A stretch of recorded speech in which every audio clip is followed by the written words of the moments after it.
لحومها ولا دماؤها ولكن يناله التقوى منكم كذلك سخرها لكم لتكبروا الله على ما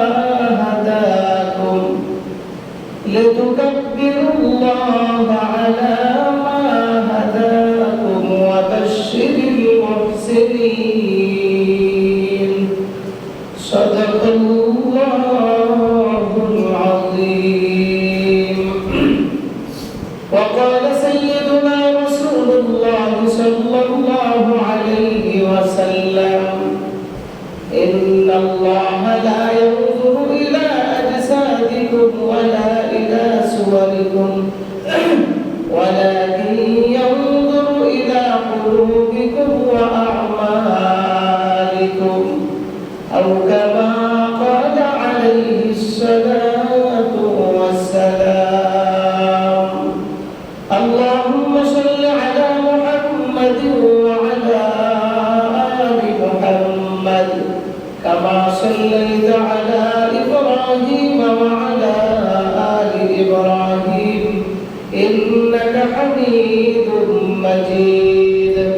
اللهم بارك على محمد وعلى آل محمد كما باركت على إبراهيم وعلى آل إبراهيم إنك حميد مجيد. سبحانك لا علم لنا إلا ما علمتنا إنك أنت العليم الحكيم.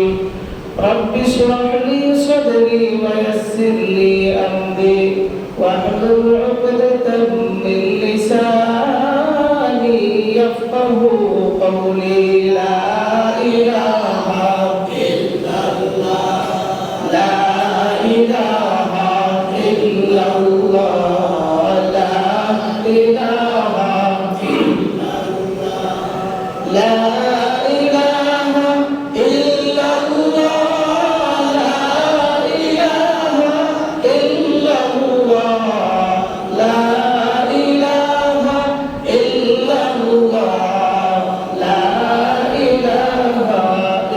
الله لا إله إلا الله لا إله إلا الله لا إله إلا الله لا إله إلا الله لا إله إلا الله لا إله إلا الله لا إله إلا الله لا إله إلا الله لا إله إلا الله محمد رسول الله صلى الله عليه وسلم. الحمد لله আল্লাহ পাক রব্বুল আলামিনের দরবারে লাখো কোটি শুকর ও সুজুদ যে মহান দয়াময় রব্বুল আলামিন আপনি আমাদেরকে গত ঈদুল আযহা থেকে এই ঈদুল আযহা পর্যন্ত আল্লাহ তাআলা হায়াত নামক এই নিয়ামতটাকে বৃদ্ধি করে দিয়ে আল্লাহ পাক রব্বুল আলামিন আজ ঈদুল আযহার জামাত আদায় করার সুযোগ আল্লাহ তাআলা দান করে দিয়েছেন। এই জন্য আবেগ আর মহব্বতের সাথে ঈমানের আওয়াজকে উঁচু করে আল্লাহ তাআলার দরবারে কালিমাতুশ শুকর আদায় করছি আলহামদুলিল্লাহ। গত ঈদের মধ্যে অনেক মানুষ ছিল আমাদের সঙ্গে জামাত করছে, তারা আমাদের সঙ্গে তারা কোরবানি করেছে, আমাদের সঙ্গে তারা কোরবানির গোশত বপন করেছে, কিন্তু এই ঈদের মধ্যে নাই। আগামী ঈদের মধ্যে আমরা কেউ থাকতে পারবো কোনো গ্যারান্টি আছে? কোনো গ্যারান্টি নেই। গ্যারান্টিহীন জীবন নিয়ে চলাফেরা করতেছে। আজকের যে দিনটা অতিবাহিত হইতেছে এটা অনেক বড় একটা নিয়ামতের দিন। আল্লাহ তাআলা বলেন ঈদের দিন হলো দিয়াফাতুল্লাহ, সমস্ত মানুষগুলো আমি আল্লাহর মেহমান। সুবহানাল্লাহ। আমরা বিভিন্ন আমাদের আত্মীয় স্বজনদের বাড়িতে মেহমান হইলেন, যে যার বাড়িতে যায় সে হল মেহমান, আর যার বাড়িতে যখন কোনো লোক যায় ওই ব্যক্তি হল মেজবান। আজকের দিনের মধ্যে আমরা আসছি আল্লাহর ঘরের মধ্যে, আমরা হলাম স্বয়ং আল্লাহ তাআলার মেহমান, আর আমাদের মেজবান হলো রব্বুল আলামিন। সুবহানাল্লাহ। এজন্য আজকে আমরা খুশি না বাজার? আজকে যে খুশি থাকবো বুঝালে খবরের মধ্যে আর সুখ নাই। ঈদের দিন যার ভিতরে অন্তরের মধ্যে সুখ জাগে না, খুশি জাগে না, তো কোন দিন বক্স বাজায় ডেক্স বাজায় খুশি আনন্দ করে? হ্যাঁ, মুসলমানের খুশি আনন্দ হবে যে এক বছর পরে আল্লাহ পাক রব্বুল আলামিন 2 রাকাত ওয়াজিব নামাজ আদায় করার জন্য আল্লাহ তাআলা কাঁধে কাঁধ মিলিয়ে সারিবদ্ধভাবে এদের জামাত করার জন্য আল্লাহ তাআলা তৌফিক দিয়েছেন। এর চেয়ে আর বড় আনন্দ কি হতে পারে? সুবহানাল্লাহ। এর মধ্যে শুধু তাই নয়, আরেক আনন্দ হলো আল্লাহ পাক রব্বুল আলামিন আমাদেরকে কিছু ভক্ষণ করাইবেন। কি ভক্ষণ করাইবেন জানা আছে না? কি? কুরবানির গোশত। এটা আল্লাহর কাছে অনেক পছন্দনীয়। আল্লাহ পাক রব্বুল আলামিন বলেন, এই কুরবানির ঈদের দিন, কুরবানির ঈদের দিনটা এত গুরুত্বপূর্ণ দিন।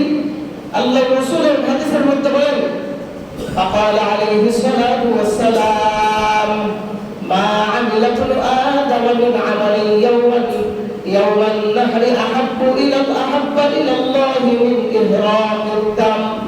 আল্লাহ রাসূল বলেন, ঈদুল আযহার দিন এমন একটা গুরুত্বপূর্ণ দিন, ওই দিন বনি আদমের মধ্যে যে ইবাদতটা আমার আল্লাহর কাছে খুব পছন্দনীয়, ওই দিনটা রক্ত প্রবাহিত করা অর্থাৎ কুরবানি করাটা আমার আল্লাহর কাছে ঈদুল আযহার দিন বড় মহব্বতের দিন। সুবহানাল্লাহ। ঈদুল আযহার দিন বনি আদমের এই কাজকর্মটা রক্ত প্রবাহিত করা, কুরবানি করা, আল্লাহর নামে পশুকে জবাই করা, ওই দিনটার মধ্যে সবচেয়ে বড় ইবাদত, ওই দিনটার মধ্যে সবচেয়ে ভালো ইবাদত, ওই দিনটার মধ্যে সবচেয়ে পছন্দনীয় ইবাদত হলো আল্লাহ পাক রব্বুল আলামিনের দরবারে বলুন সুবহানাল্লাহ। আর কি খালি কুরবানি করবে কি সবচেয়ে বড় ইবাদত না? নামাজ পড়া লাগবে, নামাজ ছেড়ে দিলে হলো? কুরবানি দিয়ে সেটা পুরো বুঝতে হয় না, খালি খাইতে আছে না, নামাজ পড়লেন না, এটা কি আল্লাহর দরবারে পছন্দনীয় হবে? না। ওই দিন, যে দিন কুরবানির পশু জবাই করা হয়, ওই দিনটা আমার আল্লাহর কাছে খুব পছন্দনীয় দিন। অতএব এই দিনের মধ্যে উত্তম আমলের মধ্যে একটা হলো কুরবানি করা। সুবহানাল্লাহ। দুই নম্বর আরেক হাদিসের মধ্যে আল্লাহ রাসূল বলেন, কিয়ামতের দিন ওই যে অর্থাৎ যেই পশুটা আমরা কুরবানি দেব, এই পশুটা যে আমরা কুরবানি করব, আল্লাহ পাক রব্বুল আলামিন বলেন, এই পশু জবাইকৃত পশুর শিং এবং খুর কিয়ামতের দিন আমার আল্লাহর দরবারে উপস্থিত হবে। সুবহানাল্লাহ। আমরা দুনিয়াতে বকর বলি, এগুলো আল্লাহ কিয়ামতের ময়দানে উঠাবে। সুবহানাল্লাহ। কিয়ামতের ময়দানে উঠাবে। আমরা বকর করলাম, আমরা ফজিলত অর্জন করলাম, কিয়ামতের ময়দানে এই বাহনটা আল্লাহ তাআলার দরবারে দেয়া যাবে। সুবহানাল্লাহ।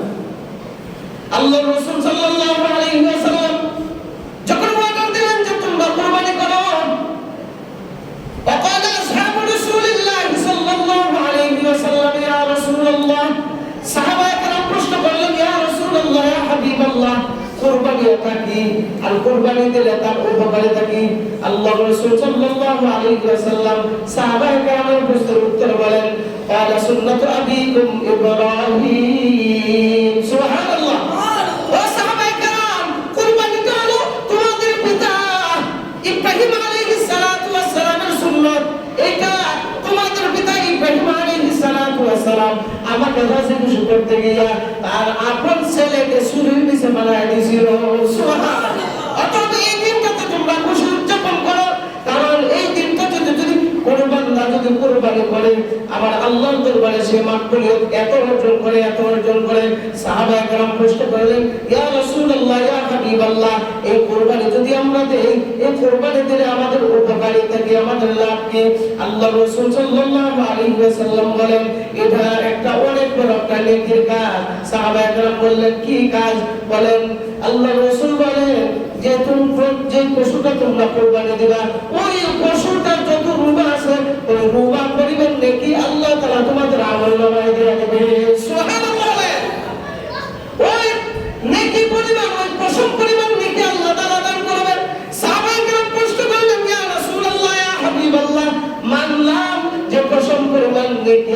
আল্লাহ দান করবে। কিন্তু ওই যে পশুটা আমরা কুরবানি দেব, পশমওয়ালা, বেশি পশমওয়ালা তো পশু আছে, যেমন ভেড়া আছে, দুম্বা আছে, এগুলো শরীরে তো অনেক পশম।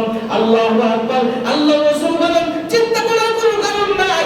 যত পশমওয়ালা পশু হোক না কেন, যত পশম বেশিওয়ালা পশু হোক না কেন, প্রত্যেকটা পশমের বিনিময়ে আল্লাহ এক একটা নেকি দান করবেন। সুবহানাল্লাহ। জীবনে কোনোদিন যে পশু কুরবানি দিয়েছেন, ওই পশু রুমা কোনোদিন বলছে? কথা বলে না। এই রুমা কোনোদিন বলছে? এখন চিন্তা করে বললে কি আমাদের সম্ভব? সম্ভব কি? না, না সম্ভব না। এই জন্য অর্থাৎ আল্লাহ রাসূল এটাই বুঝাইতে চাইতেছেন যে তোমরা যদি খাস দিলে, যদি তাকওয়াওয়ালা অন্তর নিয়ে যদি কুরবানি দেও, ওই কুরবানিটা আল্লাহ তাআলা এমন ভাবে কবুল করবে, রুমার নিয়ে নেকি অর্থাৎ অসংখ্য অগণিত নেকি আল্লাহ তাআলা দান করবেন। সুবহানাল্লাহ। অর্থাৎ আল্লাহর দরবারে কোনো নেকির কোনো কিছু কমতি আছে? আর আসলে বলে না কেন? নেকির কোনো কমতি আছে? ঈদের দিন মুখ বন্ধ করে তোরা, মুখটা একটু খুলবে। ঈদের দিন এত আনন্দের দিন যদি মুখ বন্ধ করে তোরা হয়, তো ফেরেশতারা বলবে এর মুখের মধ্যে বহর বানা দরকার। এত আনন্দের দিন এরপরে এরাও করতেছে না, খুব আসে তার কথা পছন্দ করা সম্ভব নয়। কেননা আল্লাহর দরবার নিয়ে আমাদের কোনো কমতি নাই। আল্লাহ তাআলা কুরআনুল কারীমের মধ্যে বলেন, ওয়া ইন তা'উদ্দু নি'মাতাল্লাহি লা তুহসুহা। আল্লাহু আকবার। আল্লাহ তাআলা বলেন, পৃথিবীতে আমি আল্লাহ তাআলা আমার বান্দা বান্দীদের জন্য, আমার মাখলুকের জন্য যত নিয়ামত দান করেছি, আদৌ পর্যন্ত কেউ এই নিয়ামত গণনা করে শেষ করতে পারবে না। সুবহানাল্লাহ। এই জন্য কুরবানি করলে লাভ আছে না নাই? আর রাসূল বলেন, শুধু তাই নয়, আল্লাহর রাসূল সাল্লাল্লাহু আলাইহি ওয়াসাল্লাম বললেন, ও সাহাবায়ে কেরাম, শুধু তাই নয়, এই কুরবানি করলে তোমাদের কেমন লাভ, কেমন লাভ। আল্লাহু আকবার। আল্লাহর রাসূল বলেন, যে পশুটাকে তুমি কুরবানি করবা, এই পশুটাকে কিয়ামতের ময়দানে তোমার জান্নাতে যাওয়ার বাহন আল্লাহ তৈরি করে দেবে। সুবহানাল্লাহ। এখন বলেন, যদি মলাইকা, সিবা, সে লস্করা, সিং, খানা, সিংবাঙ্গা এরকম ধরনের যদি কুরবানি দেয়, তো কিয়ামতের ময়দানে যদি আপনারা জান্নাতে নেবেন খানা, তো খানাটা কি ফল থাকবে? কথা বলে না। আর খানা কোন ফল থাকবে? ইষ্ট, তাজা, শক্তিশালী যখন দেখে কুরবানি দিবেন, ওই দিন আপনি যখন ওই বাহনের মধ্যে সওয়ার হবেন, আল্লাহু আকবার, সওয়ার হওয়ার সাথে সাথেই ওই বাহনটা জান্নাতের দিকে দৌড় দেবে। সুবহানাল্লাহ। দেখা যায় দুনিয়াতে বুঝতে পারলাম আমরা, কুরবানি দিলাম আমরা, আল্লাহ তাআলা এগুলো কোনো কিছু নিলেন না। দেখা যায় দুনিয়াতে অপমান করলেন, ফেট বাড়াইলেন, আল্লাহ তাআলা নেকিও দিলেন, আবার দেখা যায় কিয়ামতের ময়দানে জান্নাতে যাওয়ার বাহন ফিট করে দিয়েছে। সুবহানাল্লাহ। বাহন ফিট করে দিয়েছে। আল্লাহ তাআলা বলেন, বান্দা তুমি যে কুরবানি করো, এই কুরবানি করার ক্ষেত্রে তুমি যে গরুটা আনছো, এই গরুর চামড়া আমি নেই না, রক্ত আমি নেই না, গোশত আমি নেই না, আমি নেই তোমার অন্তর। সুবহানাল্লাহ। আল্লাহ তাআলা বলেন, লা ইয়ানালুল্লাহু লুহুমুহা ওয়ালা দিমাউহা ওয়ালাকিন ইয়ানালুহুত তাকওয়া মিনকুম। এর বান্দা, তুমি মনে করতেছো কুরবানি তো করবা, যে পুরো আল্লাহ, পুরোটা আমি কুরবানির ক্ষেত্রে গরুর গোশত আমি নিয়ে নিব, চামড়া আমি নিয়ে নিব, রক্ত আমি নিয়ে নিব। আল্লাহ বলেন না, ওয়ালাকিন ইয়ানালুহুত তাকওয়া মিনকুম, আমি আল্লাহ তোমার তাকওয়াটা অর্জন করব। সুবহানাল্লাহ। আল্লাহ রাসূল হাদিসের মধ্যে বলেন, ইন্নাল্লাহা লা ইয়ানজুরু ইলা আজসাদিকুম ওয়ালা ইলা সুওয়ারিকুম ওয়ালাকিন ইয়ানজুরু ইলা কুলুবিকুম ওয়া আমালিকুম। ওরে বান্দা, তুমি যখন কোনো নেক কাজ করার জন্য যখন উদ্দেশ্য করো, নেক কাজ করার জন্য যখন কোনো রেডি হয়ে যাও, আমি তোমার ওয়ালাকিন ইয়ানজুরু ইলা কুলুবিকুম ওয়া আমালিকুম। আল্লাহু আকবার। ইন্নাল্লাহা লা ইয়ানজুরু ইলা আজসাদিকুম, আমি তোমার চেহারার দিকে তাকাই না, ওয়ালাকিন ইয়ানজুরু ইলা কুলুবিকুম, আমি তোমার অন্তরের দিকে তাকাই, কলবের দিকে তাকাই, কতটুকু তাকওয়া নিয়ে তুমি এই নেকের কাজের দিকে আগাইতেছো। যখন আমি আল্লাহ দেখি, তোমার অন্তরের দিকে তাকাই যখন দেখি, একমাত্র রাজা মাওলা আমি আল্লাহর জন্য তুমি কুরবানি করতেছো বান্দা, নেকের কাজ করতেছো, কুরবানি করতেছো, আমি আল্লাহ পাক রব্বুল আলামিন তোমার পশুটা জবাই করার সাথে সাথে রক্ত জমিনে পড়ার আগে আগে তোমার কুরবানি আমি কবুল করি। সুবহানাল্লাহ। রক্ত জমিনে পড়ার আগে আমার আল্লাহ কুরবানি কবুল করে নেয়। ও মুসলমান, এই জন্য কুরবানি দিতে গেলে তাকওয়া পরিশুদ্ধ করার দরকার আছে না নাই? বলেন তো, আল্লাহ কি পশু দেখে? আল্লাহ কি কুরবানি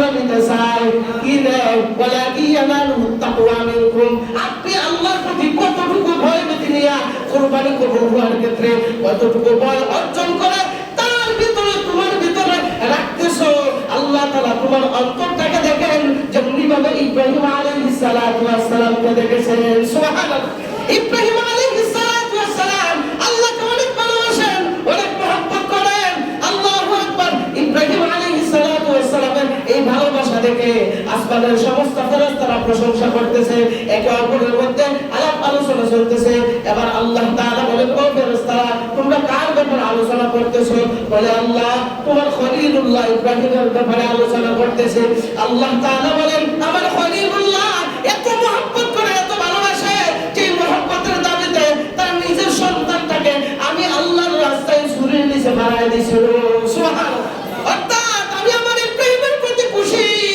এবার ফেরেশতারা বলে আল্লাহ তাই নাকি ইব্রাহিম যদি তোমাকে এত ভালোবাসে থাকে তাহলে আমরা ফেরেশতারা মিলে আমরা তাকে একটু পরীক্ষা দিতে চাই সুবহানাল্লাহ বলে সুবহানাল্লাহ আমরা ফেরেশতারা মিলে একটা পরীক্ষা দিতে চাই আল্লাহ বলেন যাও তোমরা পরীক্ষায় হাজার নিলো আমার ইব্রাহিম গোল্ডেন পাস পাবে সুবহানাল্লাহ ফেরেশতারা আসমান থেকে নামছে নাইমা ইব্রাহিম আলাইহিস সালাতু ওয়াস সালামের ঘরের পাশে আয়েশা একজন জিবরাইল আলাইহিস সালাতু ওয়াস সালাম আয়েশা জোরে জোরে জিকির করতেছে লা ইলাহা ইল্লাল্লাহ লা ইলাহা ইল্লাল্লাহ লা ইলাহা ইল্লাল্লাহ লা ইলাহা ইল্লাল্লাহ ইব্রাহিম আলাইহিস সালাতু ওয়াস সালাম আল্লাহ এই মহিমান্বিত তনি জিকিরের আওয়াজ শুনিয়ে বলে কে রে আমার ঘরের পাশে আয়েশা আমার মহান রব্বে কাবার জিকির করতেছো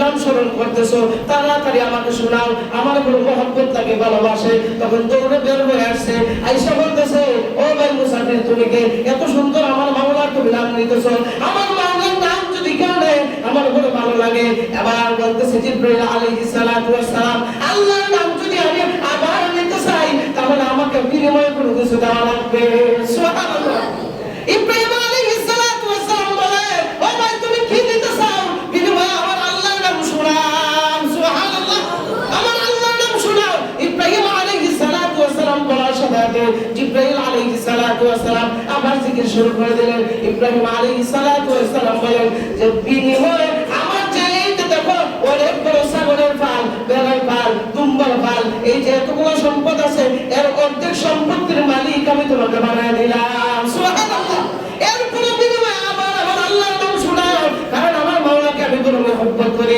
আল্লাহু আকবার ইব্রাহিম আলাইহিস সালাতু ওয়াস সালামের কথা শুনিয়া জিবরাইল আবার জিকির শুরু করে দিয়েছে জিকির করতে করতে এক পর্যায়ে যখন শেষ করে দেয় বন্ধ করে দেয় ইব্রাহিম আলাইহিস সালাতু ওয়াস সালাম পাগলের মতো হয়ে যায় আর বলে ভাই কেন জিকির বন্ধ করলা বন্ধ করিও না আমি সহ্য করতে পারি না বলে তার বিনিময় কোনো কিছু দেওয়া লাগবে আর বিনিময় যদি চাও বাকি অর্ধেক সম্পত্তির মালিক আমি তোমাকে বানিয়ে দিলাম সুবহানাল্লাহ বিনিময়ে আমার আল্লাহর নাম শোনাও ও ভাই তুমি যে আমার আল্লাহর নাম শুনবা কিন্তু বিনিময়ে তুমি কি দিবা তোমার যা ছিল সব তো আমাকে দিয়েই দিলা তখন বলে শুনো যদি আবার তুমি আল্লাহর নামটা শোনাও আমি চিরজীবনের জন্য আমি তোমার গোলাম হয়ে থাকবো আল্লাহু আকবার গোলাম হয়ে থাকবো এবার বলতেছে বিনিময়ে আমার আল্লাহর নাম শোনাও আবার যখন জিবরাইল আলাইহিস সালাতু ওয়াস সালাম বলতেছে ঠিক আছে আমি আবার আল্লাহর নাম শোনাইতেছি আল্লাহর নাম যখন শোনালেন এর জিকির করতে করতে যখন এক পর্যায়ে বন্ধ করে ফেললেন এবার ইব্রাহিম আলাইহিস সালাতু ওয়াস সালাম বলতেছে ভাই তুমি আবার তো বন্ধ করে দিলা বলে আমাকে বিনিময় করে কিছু দাও সাথে সাথে আল্লাহ রব্বুল আলামিন ফাইনাতি মুনাদিন মিনাস সামা আসমান থেকে আল্লাহ তাআলা জিবরাইল আলাইহিস সালাতু ওয়াস সালামকে ডাক দিয়ে বলে এ জিবরাইল আমার ইব্রাহিম তুমি কিছু নাই এই দেখো তোমার যা কিছু আছে সব কিছু তোমাকে দিয়ে দিয়েছে আল্লাহ আমি আল্লাহর জাত ইজ্জতের কসম করে বলি আবার যদি আমার ইব্রাহিমের কাছে যদি কোনো কিছু চাও তার ভেতর থেকে কলিজাটা টান দিয়া সিরিয়া বের করে তোমার হাতের মধ্যে দিয়া দিবে সুবহানাল্লাহ কেমন আল্লাহকে ভালোবাসেন কেমন ভালোবাসেন যে ভালোবাসা তাকিতে আল্লাহ পাক রব্বুল আলামিন বন্ধু বলে ঘোষণা দিয়েছেন বলেন সুবহানাল্লাহ আল্লাহ পাক রব্বুল আলামিন আমাদেরকে ইব্রাহিম আলাইহিস সালাতু ওয়াস সালাম যে তাকওয়া অর্জন করে আল্লাহর দরবারে যে মাকবুলিয়ত অর্জন করছে আল্লাহ তাআলা আমাদেরকে কুরবানি করে আল্লাহ তাআলার দরবারে দাওয়ানা আলহামদুলিল্লাহি রাব্বিল আলামিন।